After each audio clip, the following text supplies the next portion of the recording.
Welcome to my channel! So for today, samahan niyo po kaming maglibot sa Baguio City, the summer capital of the Philippines. So I'm with my family at lilibutin po natin yung Baguio for 2 days and 1 night.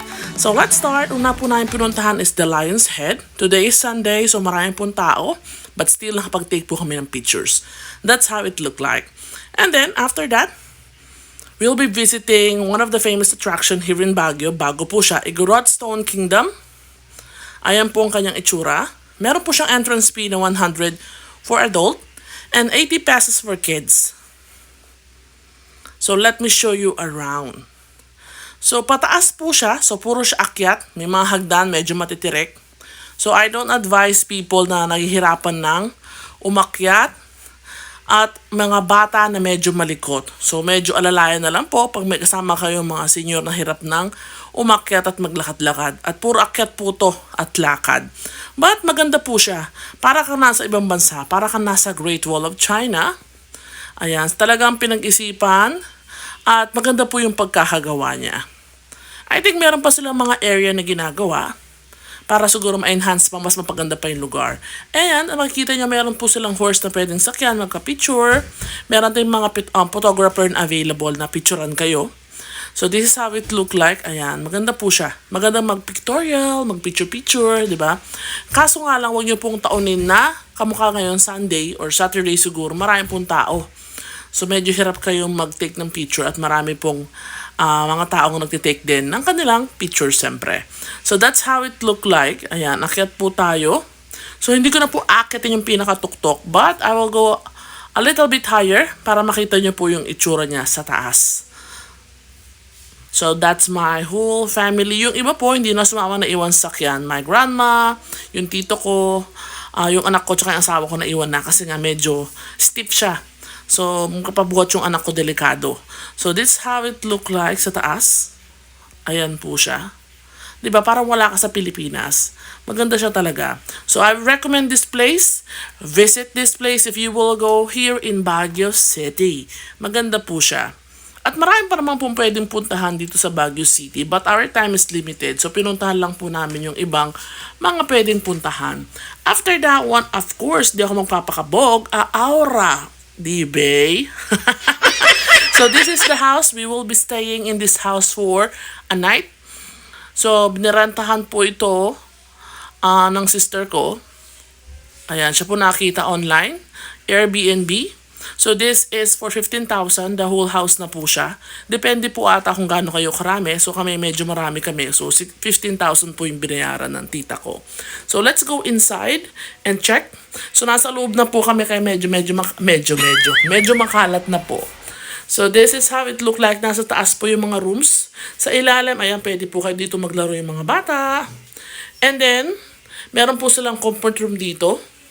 Yung bathroom and yung kanilang toilet magkahiwalay po. Yung shower and toilet magkahiwalay. Meron din rin heater.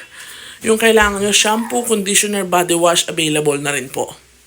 And let's go over here. Ayan po yung toilet nila. Nakahiwalay. At I like the Moroccan style na sahig. So ayan, nagpapahinga na po ang buong family. Ito po yung kanilang sala. So pwedeng mag-bonding yung buong pamilya dito. Ayan, malaki po yung lugar. Spacious po siya. At lalo na itong dining area nila. Meron silang long table which is very good, very nice.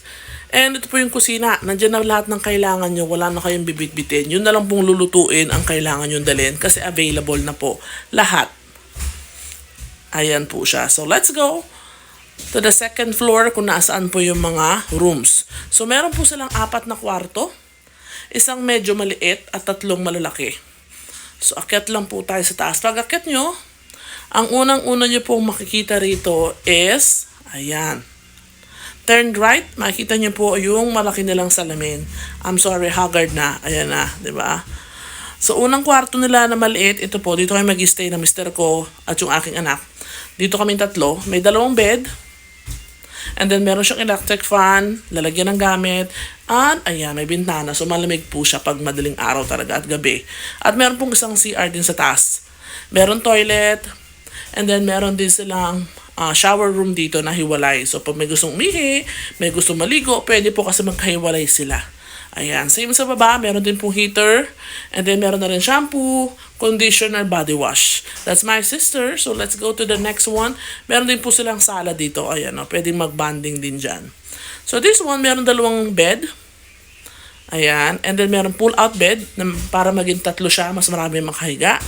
Meron din po silang television dito and electric fan. And then, the next room, ito po magandang room na to. Meron siyang dalawang double deck. That's my brother. Napagod na siya mag-drive. My cousin Aika. Ayan, double deck po siya. Gusto ng mga bata kasi cute talaga siyang tignan. At malaki. Meron din television, electric fan. And that's my nephew Gael saying hi to you guys. Ay, nanonood na sila. Diba? Very nice po to. Kung family kayo, okay na okay po tong bahay. Malinis, malaki. So, ang problema lang po dito is that mahirap siyang puntahan, akyatin. Paakyat po talaga siya, stiff yung daan. So, nahirapan po yung brother ko na mag-drive daw paakyat. Nahihirapan yung sasakyan kahit na automatic. So, yun lang yung challenging dito. Pero sabi nila, ipapagawa na raw po yung daan. Pero medyo, I think, medyo struggle pa rin yung pag-akyat. And ito po yung last na room. Kamukha nung pangalawang room, meron din po siyang dalawang bed at inihila na bed or pull-out bed. May television and this is how it look like at the back. So, ito po kami, kasyang-kasya sa long table. So, nagluto na lang po kami dito kasi kumpleto naman siya. Ayan. And then the next day, we visited the Burham Park. Ayan, nag-biking, sumakay ng boat yung mga bata. So, nag-enjoy sila. Kahit kasi tirik yung araw, hindi po siya mainit. Presko pa rin. Yun ang maganda sa Baguio City, di ba? Kahit tirik na tirik yung araw, hindi ka talaga papawisan ng todo. Fresh ka pa rin, di ba? And after that one, nagutom na, so we visited the restaurant they call Kanto. Ito po yung restaurant na yan. Very nice po yung restaurant. Yung ambience niya, yung location maganda rin. Hindi mahirap hanapin. Magpipila ka nga lang kasi medyo maraming kumakain. Ayan, so nag-wait po kami. But, the food, I can say okay naman po yung food nila. Masarap din siya. Especially the spare ribs and the pizza na gustuhan ng mga bata. Matagal nga lang po yung serving. So, kung gutom na gutom ka na, medyo mag-wait ka po talaga na medyo matagal. Kasi siguro marami din silang niluluto, maraming guests. So, medyo matagal po yung waiting time when it comes to the serving of the food. But, when it comes to the server, yung mga nag-serve po nila, mga staff nila, mabait naman po. At maganda yung kanilang lugar. So if you will ask me to rate it from 1 to 10, I will give it 7. 7 for this restaurant. Kasi nag-rate po ako pag pupunta ako sa mga restaurant. And I'm so sorry, wala akong na-take na maraming pictures and video sa restaurant na to. Kasi nga, gutom na po kami. Hindi na talaga ako nakapag-video. Nagutom na, eat na pagdating ng food. And then, the last part, ayan, Mines View Park po yung aming pinuntahan huli bago umuwi. So, nag-rent po sila ng mga igurot na outfit for 50 pesos and then bumili ng mga pasalubong. So, before this video end, I would like to say thank you to my aunt and uncle, Tita Mel Hicks and Tito Craig Hicks for the treat, my brother Vincent and my sister Casey. Thank you so much for watching, guys. Goodbye!